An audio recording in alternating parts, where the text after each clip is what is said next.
السلام عليكم ورحمة الله وبركاته. أحمد الله العظيم نصلي ونسلم على الرسول الكريم. أما بعد، فقد قال الله تعالى في كلامه القديم والفرقان الحميد: أعوذ بالله من الشيطان الرجيم. بسم الله الرحمن الرحيم. إلا تنصروه فقد نصره الله إذ أخرجه الذين كفروا ثاني اثنين إذ هما في الغار. صدق الله العظيم. அளவற்ற அருளாளனும் நிகரற்ற அன்புடையோனுமாகிய எல்லாம் வல்ல அல்லாஹுவின் பெயரால் துவங்குகிறேன்.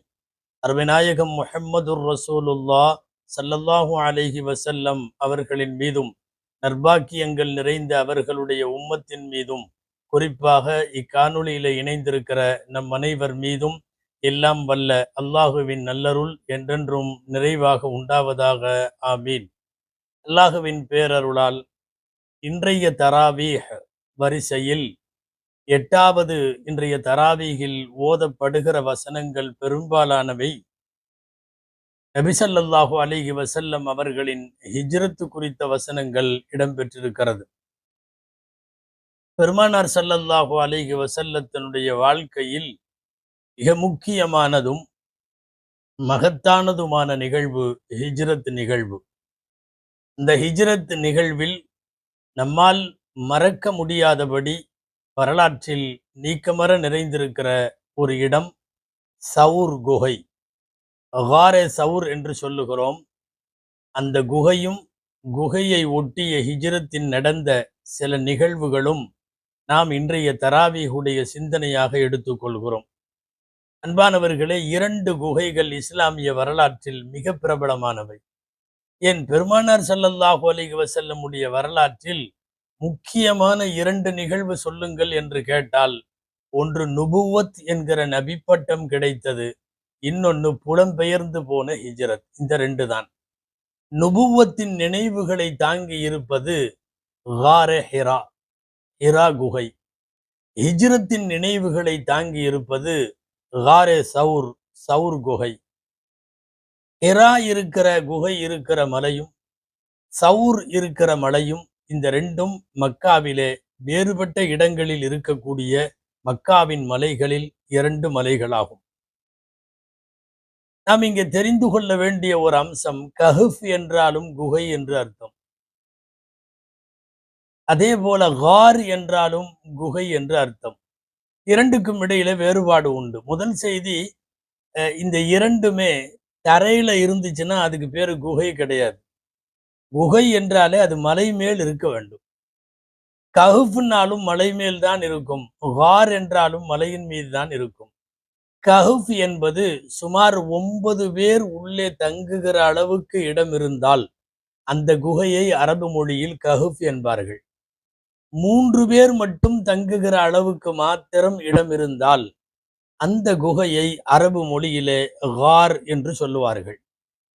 கஹஃபாயினும் காராயினும் சிறிய பெரிய எந்த குகையாயினும் அது மலையின் மீது இருக்க வேண்டும். பாருங்கள், இன்றைய சவுர் குகை குறித்து குர்ஆன் சொல்லுகிறது, இது ஹுமா ஃபில் கார். குர்ஆனிலே இடம்பெற்றிருக்கிற இந்த குகையை குறித்த அதிலே நடந்த நிகழ்வுகள் குறித்த செய்திகள் எல்லாம் பார்க்க வேண்டும். பெருமானார் ஸல்லல்லாஹு அலைஹி வஸல்லம் உற்ற ஆருயிர் தோழர் மனிதருள் மாணிக்கம் அபூபக்கர் ரலியல்லாஹு அன்ஹு அவர்களோடு 3 நாட்கள் இரவும் பகலுமாக சேர்ந்து இந்த மலையிலே இருந்தார்கள், இந்த குகையிலே இருந்தார்கள். இந்த 2 குகைகளும் மக்காவில் இஸ்லாமிய வரலாற்றுக்கு பின்பு அல்ல, முன்பே ரொம்ப அது பிரபலமானது. அன்பானவர்களே, இந்த குகைகள் குறித்த செய்தி பேசப்படுவதால் நான் பதிவு செய்கிறேன். பெருமானார் ஸல்லல்லாஹு அலைஹி வஸல்லமுடைய சிறிய தந்தையும் இல்லை வளர்ப்பு தந்தையும் நபிகளாரின் உதவியாளராக வாழும் காலம் முழுக்க வாழ்ந்து சென்றவர்கள் அபூ தாலிப் அவர்கள். அபூ தாலிப் இயற்கையில ஒரு நல்ல கவிஞரும் கூட. சமயங்களில் அவர்கள் கவிதையெல்லாம் எழுதுவார்கள். அவர்களுடைய ரொம்ப ஃபேமஸான ஒரு லாமியா என்கிற கவிதை, அதாவது அனைத்து அரபி எழுத்துக்களும் லாமிலே முடியும் வண்ணம் கவிதை எழுதினால் அதற்கு லாமியா என்று பெயர். பிரபலமான அவர்களுடைய லாமியாவில் அவர்கள் எழுதியிருக்கிற ஒரு செய்தி, வ சௌரின் வ அர்சா சபீரன் மகானஹு வராக்கின் லியர்கா ஃபி ஹிராஅ வநாசிலி என்று ஒரு 2 வரி கவிதை. முதல் வரியில் ஹிரா குகையை பற்றி சவுர் குகையை பற்றி பேசுகிறார்கள். 2வது வரியில் ஹிராவினுடைய குகையை பற்றி பேசுகிறார்கள். சவுர் குகையையும் அதற்கு பக்கத்துல இன்னொரு மலையையும் அமைத்தவன் மீது சத்தியமாய் அப்படின்னு ஒரு வரி. அடுத்த வரி ஹிரா குகை, அதிலே ஏறுபவர் இறங்குபவர் மீது சத்தியமாய் என்று முஹம்மது ஸல்லல்லாஹு அலைஹி வஸல்லம் அவர்களோடு வாழ்க்கையின் தொடர்புடைய 2 மலைகள் என்பதை அவர்கள் அபூ தாலிப் அவர்கள் எழுதிய கவிதையில் இந்த 2 மலைகளையும் பார்க்க முடிகிறது. ஆக நபிகளாரின் வரலாற்றில் நிறைந்திருக்கிற வரலாற்று தகவல்களை உள்ளடக்கிய குகைகள் இந்த 2, ஹிரா குகையும் அதேபோல் சவுர் குகையும். சவுர் குகையில் நபி ஸல்லல்லாஹு அலைஹி வஸல்லம் அவர்களோடு அபூபக்கர் ரலியல்லாஹு அன்ஹு இருந்தார்கள். நாம் இந்த சிந்தனை முழுக்க இன்றைய தராவீஹினுடைய சிந்தனையில் அண்ணல் அபூபக்கர் ரலியல்லாஹு அன்ஹு அவர்களை பற்றி, அவர்களின் தனித்துவங்களை பற்றி, குகையினோடு அவர்கள் இருந்த செய்திகளை பற்றி தான் பார்க்கிறோம். முதல்ல ஒரு செய்தி, அண்ணலாருக்கும் அபூபக்கர் ரலியல்லாஹு அன்ஹுக்கும் இடையிலே 2 வயசு வித்தியாசம், 2 வயசும் சில மாதமும். யானை ஆண்டு என்று குறிக்கப்படுகிற வரலாற்றில் ஆமுல் ஃபீல் என்று சொல்லுவார்கள். அந்த யானை ஆண்டுல 2 வருஷம் கழிச்சு சில மாதம் கழித்து தான் அபூபக்கர் ரலியல்லாஹு தஆலா அன்ஹு அவர்கள் பிறக்கிறார்கள். அபூபக்கர் ரலியல்லாஹு அன்ஹு அண்ணலாரின் வாழ்க்கையில் கிட்டத்தட்ட வஃபாத்து வரைக்கும் நீக்கமற நிறைந்திருக்கிறார்கள். அந்த வரலாற்றில் அபூபக்கர் ரலியல்லாஹு அன்ஹு அவர்களுக்கென்று சில தனித்துவங்கள் எல்லாம் இருக்கிறது.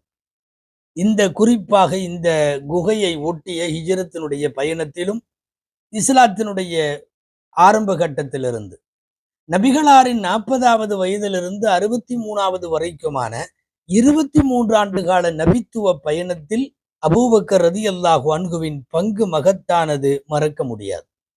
ரசூலுல்லாஹ்விலிருந்து சில விஷயங்களை அபூபக்கர் ரலியல்லாஹு அன்ஹு எடுத்திருக்காங்க. அது வேற யாருக்கும் அப்படிப்பட்ட பாக்கியம் கிடைக்கல. ஒண்ணு, முதல் செய்தி, இஸ்லாத்தை எடுத்து காட்டப்பட்டு ஒத்துக்கொண்ட முதல் மனிதர் அபூபக்கர் ரலியல்லாஹு. கதீஜா அம்மாட்ட இஸ்லாத்தை எடுத்தெல்லாம் சொல்லல, அவங்களா ஏத்துக்கிட்டாங்க. கதீஜா அம்மா அதுக்கு பின்னாடி வரக்கான்னு ஒருத்தர்கிட்ட கூட்டிட்டு போனாங்க.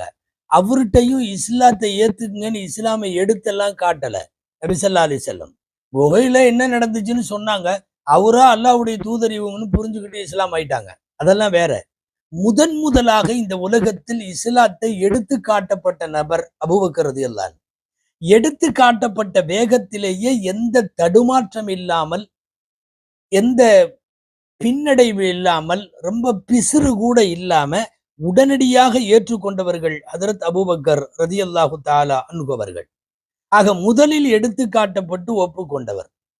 ஹிஜ்ரத்தினுடைய பயணத்தில் பெருமானார் ஸல்லல்லாஹு அலைஹி வஸல்லம் அவர்களோடு இவர்கள் இருந்த அந்த அடைந்த பங்கு அளவிடற்கரியது. வீட்டுல அபூபக்கர் ரலியல்லாஹு அன்ஹு வீட்டுல ஒரு மாடா குழி இருக்கும். அதுல உண்டியல் போல ஒன்று இருக்கும், காசெல்லாம் போட்டு வைக்கிறது. ஒட்டு மொத்தமாக அன்னைக்கு இருந்தது, ஹிஜ்ரத்துக்கு கிளம்புற அன்னைக்கு 5000 திர்ஹம். 5000 திர்ஹம் என்பது அன்றைய தேதியில் அது பெரிய தொகை. ஹிஜ்ரத்துக்கு ரசூலுல்லாஹ் கூட போறோங்கிறப்போ உள்ள போய் அந்த குழியில, மாடா குழியில கையை விட்டு அத்தனையும் எடுத்துக்கொண்டார்கள். ஒரு பைசா வைக்கல. அந்த நேரத்தில் வீட்டிலே 4 பேர் மக்கள். மூத்த பெண் அஸ்மா ரலியல்லாஹு அன்ஹா, அவர்களை விட 10 வயது இளைய ஆயிஷா ரலியல்லாஹு அன்ஹா, அப்துல்லாஹ் இப்னு அபீபக்கர், அப்துர் ரஹ்மான் இப்னு அபீபக்கர். 2 பையன் 2 பொண்ணு, எல்லாம் பெரியவங்க. 4 பேரு ஒரு பைசா விட்டு வைக்கல. மாடாக்குழியில இருந்து 5000 திர்ஹத்தையும் எடுத்துக்கொண்டு ஹஜ்ரத் அபூபக்கர் ரலியல்லாஹு அன்ஹு உலகத்திலேயே பெரும்பாக்கியம் தங்களுக்கு கிடைத்ததை போல அத்தனையும் அள்ளிட்டு ரசூல் ஸல்லல்லாஹு அலைஹி வஸல்லம் கூட போயிட்டாங்க. இப்ப வாங்க ஒரு செய்தி, அபூ குஹாஃபா.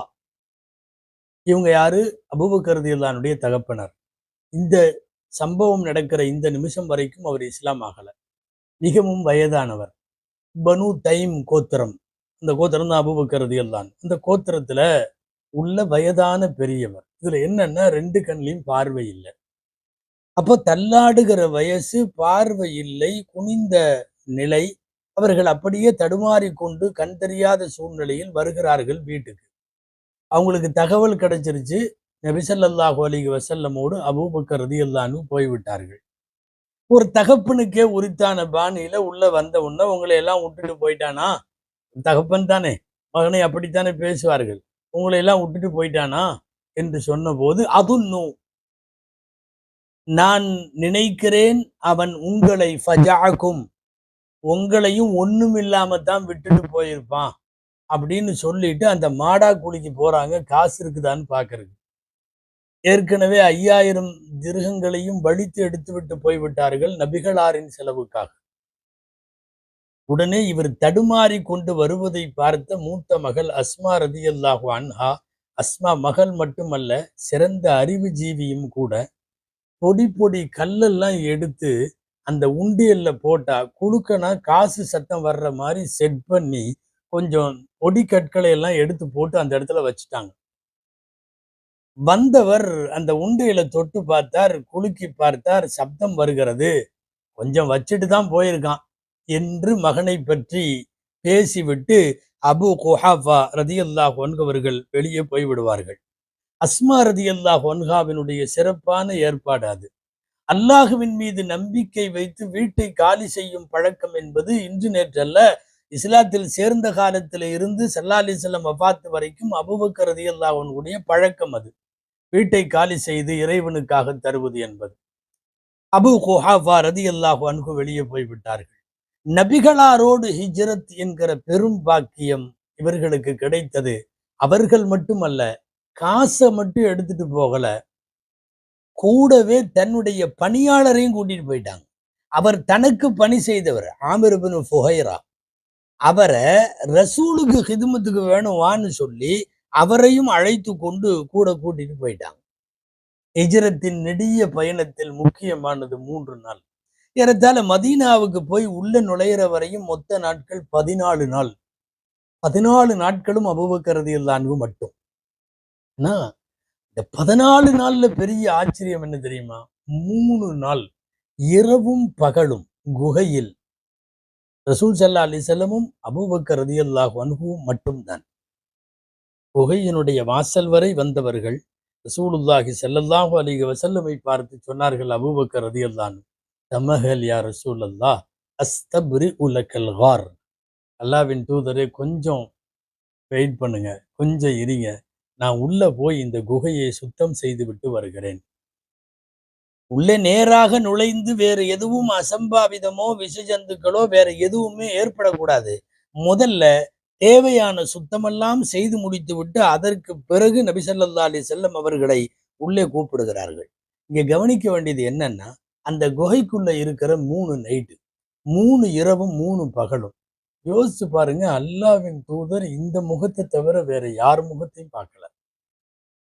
சிந்தனை செய்யுங்கள், அபூபக்கர் ரலியல்லாஹு அன்ஹு ரசூலின் முகத்தை தவிர வேற யாரையும் பார்க்கல. வேற எந்த ஊர்ல இருந்தாலும், எந்த நாட்டுல இருந்தாலும், உள்ளூரா இருந்தாலும், வெளியூரா இருந்தாலும், போர்க்களமா இருந்தாலும், பள்ளிவாசலா இருந்தாலும், மற்ற மக்கள் மீது பார்வை படத்தானே செய்யும். ஆனா இந்த குகையில இவர்கள் மீது அவர்களின் முகம் மட்டும், அதே போல அவர்கள் மீது இவர்கள் முகம் மட்டும், பரஸ்பரம் 2 பேர் மாத்திரம் 3 நாட்கள் தொடர்ந்து ஒருவருக்கொருவர் முகம் பார்த்து கொள்ளுகிறார்கள். அதாவது அல்லாஹ்வுக்கு ஒரு பாணி இருக்கு. என்ன பாணினா, ஏதாவது பின்னால நடக்க போறதுக்கு முன்கூட்டியே சில சைகனைகளை அல்லாஹ் செய்வான். நீங்க குர்ஆன்ல நிறைய இத பார்க்கலாம். வஹுவல்லதி அர்ஸல ரியாஹ புஷ்ரன் பைன யதை ரஹ்மதிஹி. அல்லாஹ் சொல்றான், மழை வர்றதுக்கு முன்னாடி ஒரு குளிர்ந்த காற்றை அல்லாஹ் அனுப்பச் செய்கிறான். பின்னாடி மழை வரப்போகுதுன்னு அர்த்தம், ஒரு குளிர் காற்று வீசுகிற போது. அதே போலத்தான் பின்னாலே நபிகளாருக்கு பின் உம்மத்தின் தலைவராய், கலீஃபாவாய், இந்த உம்மத்தின் காரியத்தை பொறுப்பேற்க இருப்பவர்கள் அபூபக்கர் ரலியல்லாஹு அன்ஹு என்பதை அல்லாஹ் ஹிஜ்ரத்தினுடைய வழியில் இந்த 3 நாள் பிரயாணத்தின் போது சுட்டி காட்டிவிட்டான். கூட படைப்பினங்களில் யாருமே இல்லை, இவர் ஒருவர் மட்டும்தான். அன்னலாரின் பார்வை இவர்கள் மீது மட்டும்தான். மார்க்க அறிஞர்கள் எழுதுகிறார்கள், பின்னாலே ஹிலாஃபத்தும் இவருக்குத்தான் என்பதற்கு அந்த ஒரே ஒரு குகையின் 3 நாட்கள் தான் சாட்சி. பெருமானார் ஸல்லல்லாஹு அலைஹி வஸல்லம் அவர்களோடு குகையில இருந்து 3 நாட்களுக்கு பிறகு வெளிவந்து நிலைகள் ஓரளவு சீரானதற்கு பிறகு போய் மதீனாவிலே நுழைகிறார்கள். அல்லாஹு அக்பர். மதீனாவிலே நுழையும் போது முற்பகல் நேரம், லுஹா நேரம் என்று சொல்லுவோம். நம்ம சுமாரா 10 மணி 11 மணின்னு சொல்றோம்ல, அந்த நேரம் லுஹா நேரத்தில் உள்ளே நுழைகிறார்கள். நல்ல வெயில் மதீனாவில். வரவேற்க வந்திருக்கிற பெருங்கூட்டமெல்லாம் ஓரத்துல ஆங்காங்கே நிழலிலே நிற்கிறார்கள். நபிகள் நாயகம் ஸல்லல்லாஹு அலைஹி வஸல்லம் அவர்களோடு அபூபக்கர் ரலியல்லாஹு அன்ஹுவும் நுழைகிறார்கள். யாரு ரசூலுல்லாஹ், யாரு அபூபக்கர்னு மக்களுக்கு தெரியல. சொல்ல போனா 2 பேரும் ஒரு வயதுடையவர்கள். இன்னும் நல்லா சொன்னா 2 பேரும் ஒரே மாதிரி வேற இருப்பாங்க. அதிலும் குறிப்பாய் ஆன்மீக பெருமக்கள் சில பேர் எழுதுவது போல் 3 நாட்கள் ஒரே முகத்தை பார்த்து பார்த்து பெருமானாரை போலவே இருந்தார்கள் அபூபக்கர் ரலியல்லாஹு அன்ஹு. இப்ப என்ன செய்யணும்? எல்லாரும் வரவேற்கிறதுக்கு வந்திருக்கிறவங்க ரசூலுல்லாஹ் வரவேற்க வந்திருக்கிறாங்க. என்ன செஞ்சாங்க தெரியுமா? அபூபக்கர் ரலியல்லாஹு அன்ஹு உடனே வெயிலிலே தலையை மறைப்பதற்கு ஒரு துண்டை எடுத்து ரசூலின் தலைக்கு மேல் துண்டை பிடித்தார்கள். எல்லா பொதுமக்களுக்கும் விளங்கிவிட்டது, துண்டுக்கு கீழே சேவகம் செய்யப்படுகிற அவர்கள்தான் முஹம்மது ஸல்லல்லாஹு அலைஹி வஸல்லம். துண்டு பிடித்திருப்பது அவர்களோடு இருக்கிற அவர்களின் 2ஆம் அவர் அபூபக்கர் ரலியல்லாஹு அன்ஹு. ஒரு நிலவரத்தில் யாராவது தப்பி தவறி கூட தன்னை தலைவர் என்று சொல்லிவிடக் கூடாது என்பது அபூபக்கர் ரலியல்லாஹு அன்ஹுடைய முடிவு. தவறி கூட யாரும் அல்லாஹ்வின் தூதர் என்று சொல்லி அவர்களை வரவேற்க முந்தாமல், அவர்களிடம் கை கொடுக்காமல், அவர்களிடம் ஆசி வாங்காமல், இவர்களிடம் வந்துவிடக் கூடாது என்பதிலே தனி கவனம் அபூபக்கர் ரலியல்லாஹு அன்ஹு அவர்கள் செலுத்தியதை பார்க்கிறோம். அதற்கு பிறகு அண்ணல் நபி ஸல்லல்லாஹு அலைஹி வஸல்லம் அவர்களை மதீனாவிற்குள்ளே அழைத்துச் சென்றார்கள். உலக வரலாற்றில் ஒரு ஆபத்தான, இல்லை கடும் ஆபத்தான பயணம். ஏன்னா தலைக்கு 100 ஒட்டகம் விலை அறிவிக்கப்பட்டிருக்கிறது.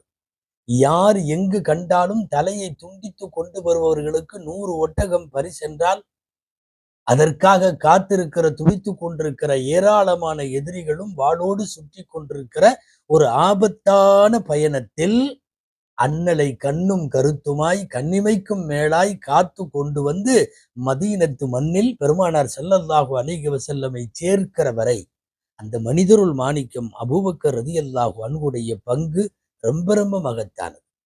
ஹஜ்ரத் அபூபக்கர் ரலியல்லாஹு அன்ஹு. அதனால் தான் வரலாறு அவங்கள ரொம்ப குறிச்சு வச்சிருக்கு. அபூபக்கர் ரலியல்லாஹு அன்ஹுடைய பார்வை, பேச்சு, சிரிப்பு, நடை, உடை, பாவனை அத்தனையும் குறித்து வைக்கப்பட்டிருக்கிறது. ஏனென்றால் அவர்கள் அண்ணலுக்கு பிரதிநிதி, அண்ணலாருக்கு பிம்பம், அண்ணலாருடைய ஒரு பிரதி. பொதுவாகவே அபூபக்கர் ரலியல்லாஹு உடலமைப்பை எல்லாம் கூட எழுதியிருக்கிறார்கள் வரலாற்றாசிரியர்கள்.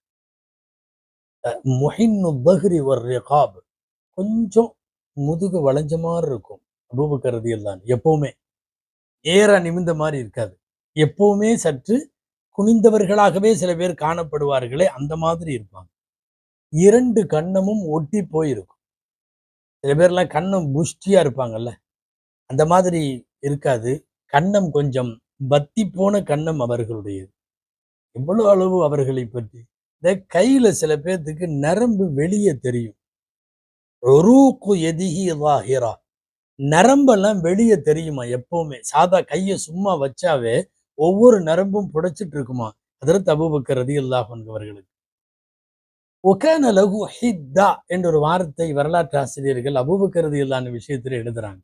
ஹித்தா என்றால் சட்டுன்னு கோபம் வர்றவர் அப்படின்றது அர்த்தம் இருக்கு. சட்டுன்னு ஒரு விஷயத்தை புரியுறவர் அப்படின்னு அர்த்தம் இருக்கு. நம்ம ஷார்ட் டெம்பர் அப்படின்னு எல்லாம் சொல்லுவோம்ல, சீக்கிரம் கோபம் வந்துடும். அல்லாவை பற்றியோ ரசூலை பற்றியோ மார்க்கத்தை பற்றியோ லேசா சீண்டனாலும் உடனடியாக கொதிக்கிற மனோபாவம்னு அதுக்கு அர்த்தம். ஹித்தத் என்கிற அரபி வார்த்தைக்கு இன்னொரு அர்த்தம், நீங்கள் சொல்ல வருகிற விஷயத்தை ஊடகமாக மென்மையாக ஏதோ ஒரு புதிராக சொல்ல வந்தாலும் அதை உடைத்து படால்னு விளங்கக்கூடிய ஆற்றல் பெற்றவர்கள் அபூபக்கர் ரலியல்லாஹு அன்ஹு. இதுதான் ஹித்தத் என்கிற வார்த்தைக்கு அர்த்தம் என்றும் குறிப்பிடுவார்கள் உலமாக்கள்.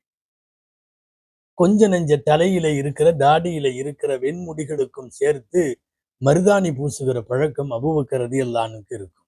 நீங்கள் இதையெல்லாம் ஒப்பீட்டளவில் வைத்து பார்த்தால் அபூபக்கர் ரலியல்லாஹு அன்ஹுடைய தோற்றம் தெரியும். ஒரு சாந்த சொரூபியான தோற்றம்.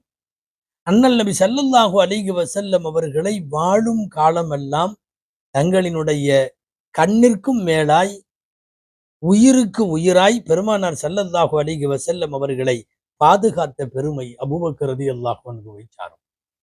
அன்பானவர்களே, இது ஹுமா ஃபில் காரி இது யகூலு லி சாஹிபிஹி.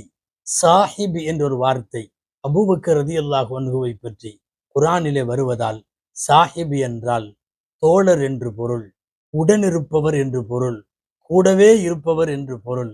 அபூபக்கர் ரலியல்லாஹு அன்ஹு சாஹிப் என்று சொன்னதால் சஹாபி என்பதற்கு அர்த்தமும் அதுதான். அபூபக்கர் ரலியல்லாஹு அன்ஹுவை மட்டும் சஹாபி என்று இந்த உம்மத்தில் யாராவது மறுத்தால் அவர் காஃபிராகி விடுவார். வேறு எந்த சஹாபியை மறுத்தாலும் பாவின்னு சொல்லலாம், காஃபிர்னு காஃபிர்னு சொல்ல முடியாது. ஆனால் அபூபக்கர் ரலியல்லாஹு அன்ஹு சஹாபி என்பதை திருக்குர்ஆன் தீர்க்கமாக சொல்லி இருப்பதால் மன் அன்கர சுஹ்பத ஸித்தீக் ஃபஹுவ காஃபிருன் பில் இத்திஃபாக்.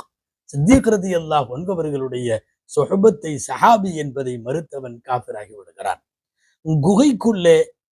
குகைக்கு செல்லுவதற்கு முன்னாலும் குகைக்கு பின்னால் மதீனாவிலே கொண்டு போய் சேர்க்கிற வரையும் அபூபக்கர் ரலியல்லாஹு அன்ஹு பெற்ற தனித்துவங்கள் ஏராளம் ஏராளம். அநேகமாய் உலக வரலாற்றில் எந்த தலைமைக்கும் இப்படி ஒரு இரண்டாவது துணை கிடைத்திருக்காது. அப்படிப்பட்ட மனிதருள் மாணிக்கம்தான் அபூபக்கர் ரலியல்லாஹு அன்ஹு.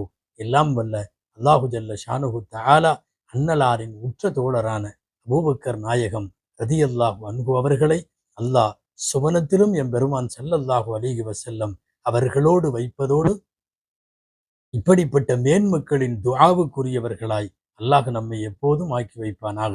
ஆமீன். வ ஆகிரு தஅவானா அனில் ஹம்துலில்லாஹி ரப்பில் ஆலமீன். அஸ்ஸலாமு அலைக்கும் வரஹ்மத்துல்லாஹி வபரகாத்துஹு.